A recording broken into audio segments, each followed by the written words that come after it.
et les factures cellulaires en moins, 1 500 $ pour une famille typique par année. On sait que c'est des étapes et des investissements importants qui vont aider les familles. Pour les aînés, on est en train d'investir plus dans le régime des rentes du Québec pour s'assurer que le bénéfice de survivants augmente de 25 %, ce qui donnera à des veufs et des veuves des milliers de dollars de plus par année. On est aussi là pour bonifier l'allocation canadienne aux enfants qui a sorti 300 000 enfants de la pauvreté à travers le pays. On va augmenter de 15 % les prestations pour les familles qui ont un enfant en dessous de 1 an. On a fait la décision, il y a 4 ans, d'investir dans les familles, d'investir dans la classe moyenne. C'est en train de livrer des beaux résultats. 900 000 personnes sorties de la pauvreté au cours des 4 dernières années. Et on a su aussi créer plus d'1 million d'emplois. C'est quelque chose qu'on doit continuer et le choix est clair. La baisse d'impôts des conservateurs aide plus une famille qui fait 400 000 $ par année qu'une famille qui fait 40 000 $ par année. Nous, on sait que donner des baisses d'impôts aux plus riches, c'est pas comme ça qu'on crée de la croissance économique, c'est justement en investissant dans les familles de la bonne façon. Le contraste est clair aussi avec les conservateurs par rapport à l'environnement. On sait que la première chose qu'un gouvernement conservateur va faire, ça va être d'éliminer le plan le plus ambitieux pour lutter contre les changements climatiques dans l'histoire du Canada. Et on a livré pendant 4 ans. En commençant à bannir les plastiques à usage unique, à avancer sur la protection de nos océans. On a passé de 1 % de littoral et de côtes protégées sous M. Harper à 14 % en juste 4 ans. On a d'autres à faire, on a plus à faire, on va continuer pour atteindre le 25 % de nos côtes, 25 % de nos terres d'ici 2025. On reconnaît qu'il y a beaucoup de travail à faire encore. On va continuer de faciliter l'achat des voitures électriques à zéro émission avec 5 000 $ pour les familles qui veulent en acheter. On est en train d'investir dans l'électrification, dans les infrastructures, ici à Québec et partout au pays, parce qu'on sait que des investissements en transport collectif, c'est bon pour l'environnement, c'est bon pour les gens qui doivent se rendre au travail et passer un peu de temps avec leur famille en même temps. Mais le choix que nous faisons en tant que Parti libéral, ça a été d'investir. Le choix que fait le Parti conservateur de Andrew Scheer, c'est l'austérité, les coupures et les baisses d'impôts pour les mieux nantis. Ça n'a pas marché pendant 10 ans de Stephen Harper, les gens s'en souviennent bien. Il n'a pas le temps de revenir vers ça. I'm really happy to be here in Quebec today, an opportunity to talk about how we're lowering taxes for the middle class with a measure that makes sure that you don't have to pay taxes on the first $15,000 of revenue you make, but only if you're middle class or working hard to join it. Our tax break will not give a cent to the wealthiest Canadians, unlike Mr. Scheer and his conservative universal tax cut, which benefits more a family that's making $400K a year than one that's making $40K a year. That's not right. But it's what the Conservatives do. Austerity, cuts, and tax breaks for the wealthiest. On top of that, we recognize that the Conservatives are going to rip up the best environmental plan Canada has ever had. They will show no leadership on the environment, and Quebecers and indeed all Canadians know that the only way to build a strong economy for the future is to fight climate change at the same time. That's exactly what we've done for 4 years, and we recognize there's much more to do, and that's what we're going to do. Alors, c'est un grand plaisir d'être ici de retour à Québec aujourd'hui, et je suis très heureux de prendre vos questions. Global news. Do you take issue with the fact that someone who wants to be Prime Minister holds dual citizenship? And do you take issue with the fact that Andrew Scheer did not disclose this previously? I think there is nothing about having a dual citizenship that should disqualify anyone from being a politician. But I do think that you have to be honest with Canadians when you're applying for a job to be Prime Minister of 37 million Canadians. I think that's what Mr. Scheer has to answer for. Je pense que ça ne disqualifie en rien quelqu'un qui tient une double citoyenneté de devenir politicien, mais je pense qu'on devrait être franc avec les Canadiens quand on fait application pour un emploi pour servir 37 millions de Canadiens. Monsieur Trudeau, qu'est-ce que ça révèle d'une personnalité, d'un chef de parti qui omet par 2 fois en 2 jours des informations qui peuvent compter pour les Canadiens, des choix moraux ou des choix sur sa citoyenneté? Qu'est-ce que ça révèle d'une personnalité? Je pense que ça, c'est une question pour les Canadiens et les Québécois à décider, mais c'est certain que je trouve qu'il faut être honnête, il faut prendre responsabilité pour ses erreurs, il faut être ouvert avec les Canadiens. C'est ce que j'ai toujours essayé de faire et M. Scheer devrait répondre à ces questions-là. Mais you have to follow up, Abigail. You say that Mr. Scheer needs to be honest with Canadians when applying for a job. There's a line to be drawn with you didn't disclose his blackface record when you were applying for a job as well. I took responsibility for the mistakes I've made in the past. I apologize for them. Mr. Scheer continues to not take responsibility for his choices of the past, his actions of the past, his mistakes of the past. I think that's a question for him. Mr. Trudeau, Marie. OK. Moi, j'ai pris responsabilité pour mes erreurs du passé et j'en ai parlé ouvertement et longuement avec les Canadiens. Je trouve que M. Scheer devrait prendre responsabilité pour ses erreurs et ses actions du passé, quelque chose que jusqu'à présent, il refuse de faire sur bien des enjeux. Mr. Trudeau, I have 2 different topics for you. Leaders of Canadian scale-up technology companies are concerned that none of the parties have comprehensive strategies or specific plans to create prosperity and economic growth by supporting the growth of homegrown innovators. What are your plans to improve the access to domestic companies to capital, to talent, and to markets, both here and abroad, for the next Shopify? Actually, we made significant commitments in our platform to continue on the work that we've been doing, investing in the economy of tomorrow. We have put forward opportunities for access to capital from BDC for 2,000 entrepreneurs a year. We've made sure that advice and services are accessible free of charge on growing your businesses from BDC. We've also made sure that there is greater access to capital for companies to scale up, because we know that we're competing in a global environment. As we've continued to invest in the economy of tomorrow, whether it's artificial intelligence or robotics, we've continued to make sure that we're putting Canadian opportunities at the forefront. We've done an awful lot over the past 4 years, but we fully recognize there's more to do. It's not the time to go back to the kinds of cuts and austerity that the Conservatives always propose. We need to continue to invest and ensure that our entrepreneurs and our small businesses are successful. Okay, and you and your campaign team are aware of unfounded rumors about why you left West Point Grey Private School midway through your teaching term in 2001. Can you tell us why you left? I moved on, and I have great memories of an excellent time teaching in Vancouver, in public and private schools. Did you leave? Did you sign a confidentiality agreement? Did you sign a confidentiality agreement? Donc, Andrew Scheer, maintenant qu'il a dit qu'il était clairement pro-vie, est-ce que vous êtes satisfait?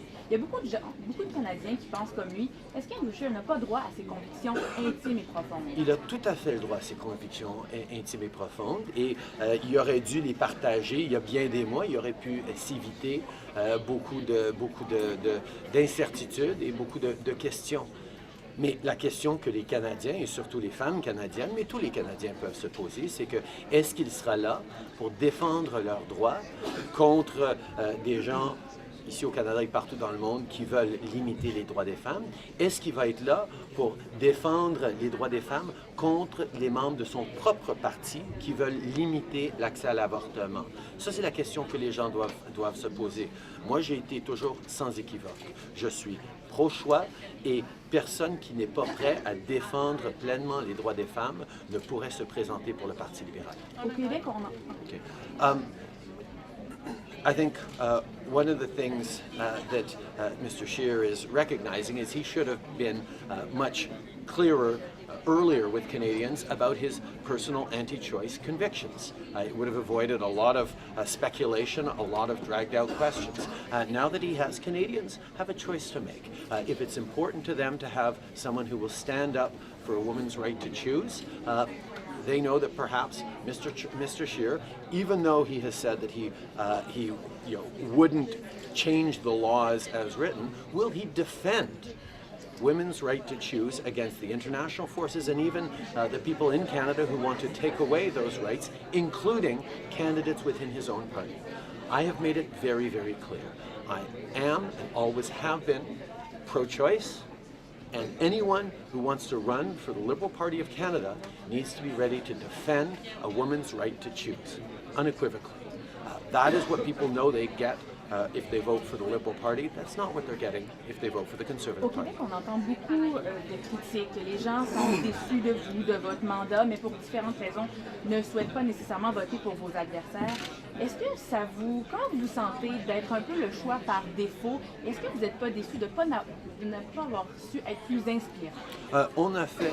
On a mis en place un programme extrêmement ambitieux sur les 4 dernières années et on n'a pas été parfait, mais on a travaillé très très fort pour livrer sur nos engagements pour les Canadiens et on a livré.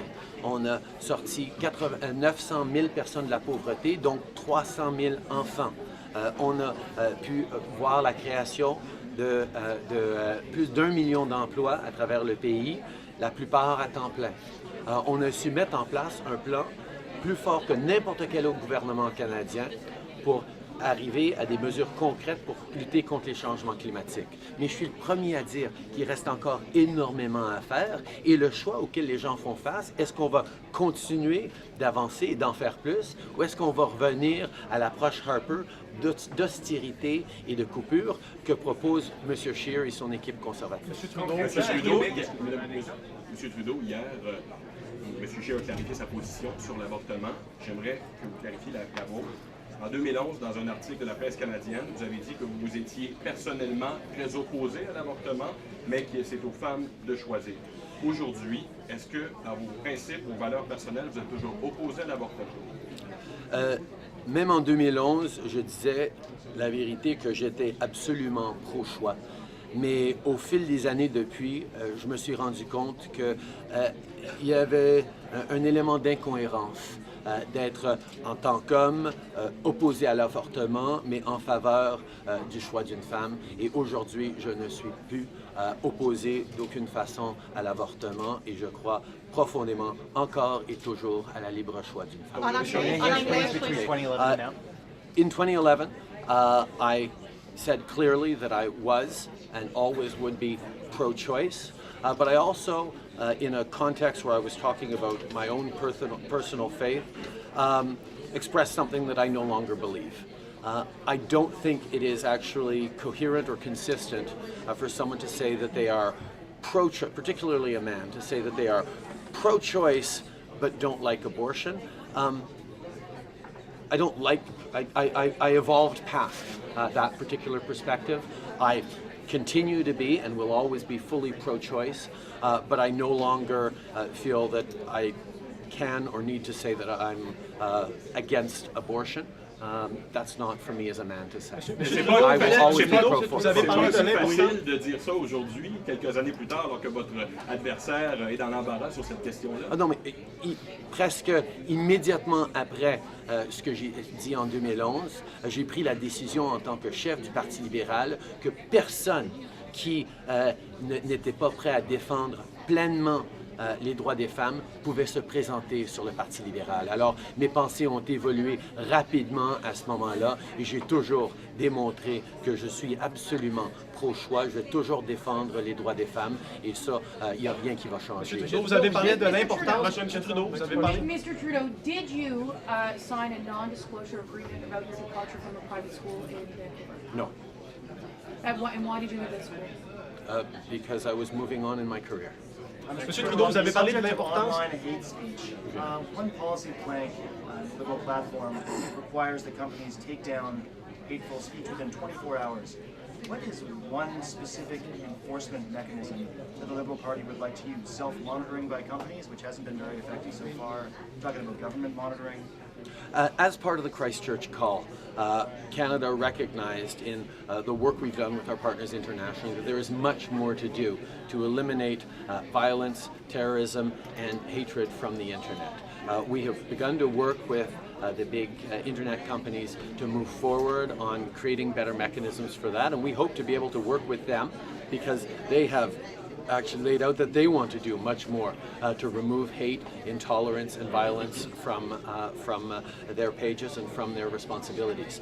We will work with them, and we are very confident that we're going to be able to get not just that 24-hour mark, but much quicker than that. We hope to work with the companies along with our international partners, but as necessary, we will bring in stronger measures. Est-ce qu'il y a un enjeu qui va vous permettre, d'après vous, de faire des gains à Québec? Un enjeu qui va vous permettre de remporter des sièges ici? Ben, je pense que les gens à Québec comprennent à quel point c'est important de créer une économie forte tout en protégeant l'environnement.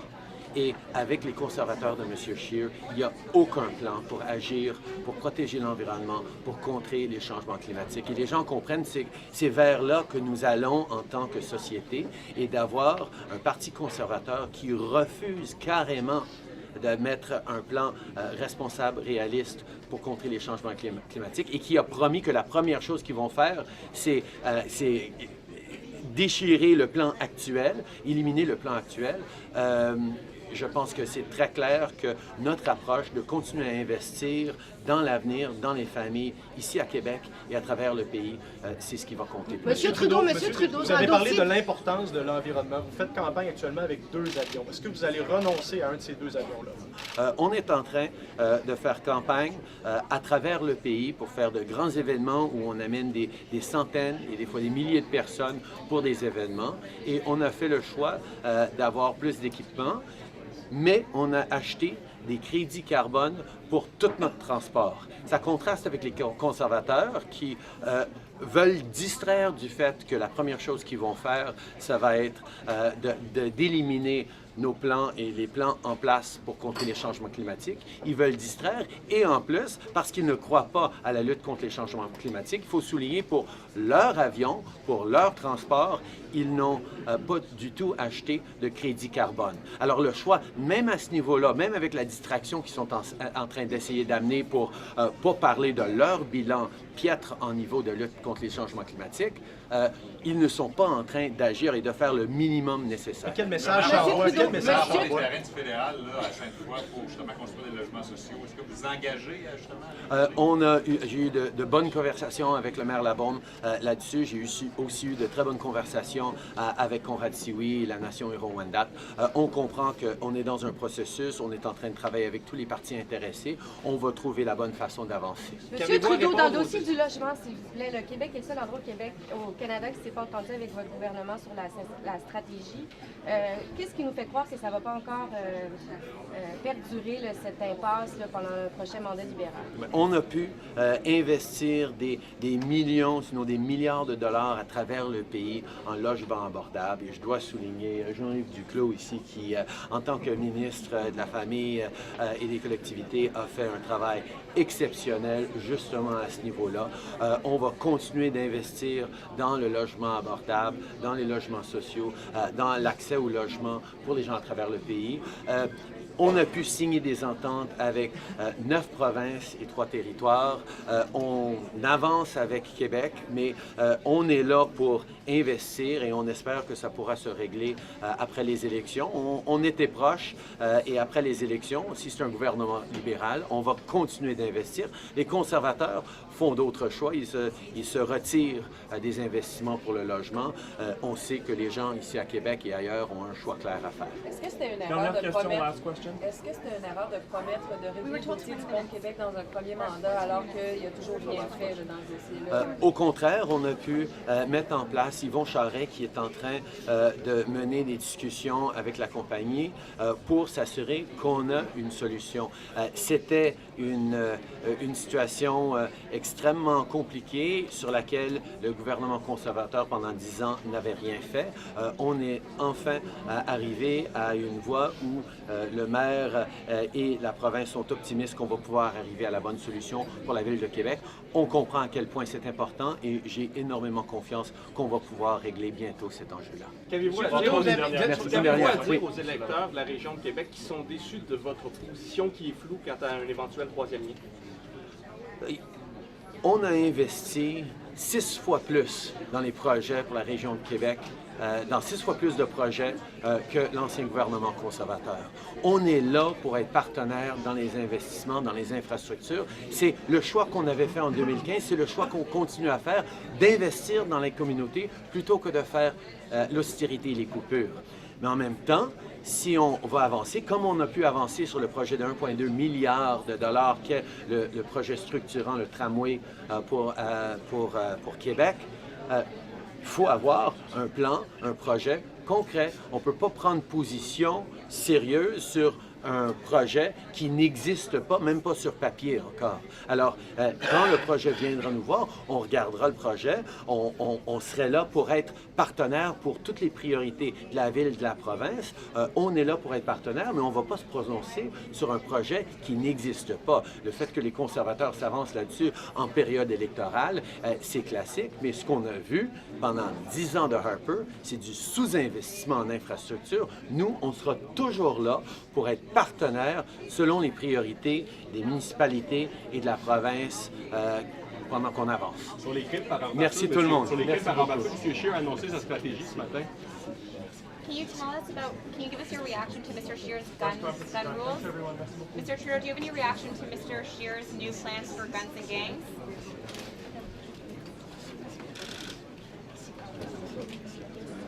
Mr. Scheer wants to weaken gun control. We want to strengthen gun control. Mr. Scheer wants to weaken gun control. We want to strengthen gun control. Monsieur Scheer veut affaiblir le contrôle des armes à feu. Nous, on va resserrer le contrôle des armes à feu. Il y a quand même la question des gangs.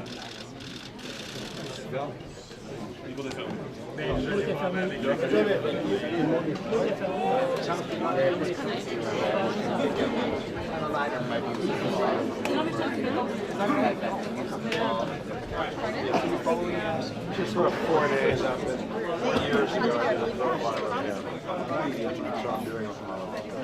You said 20. You actually said 20 minutes. So we organized restaurants.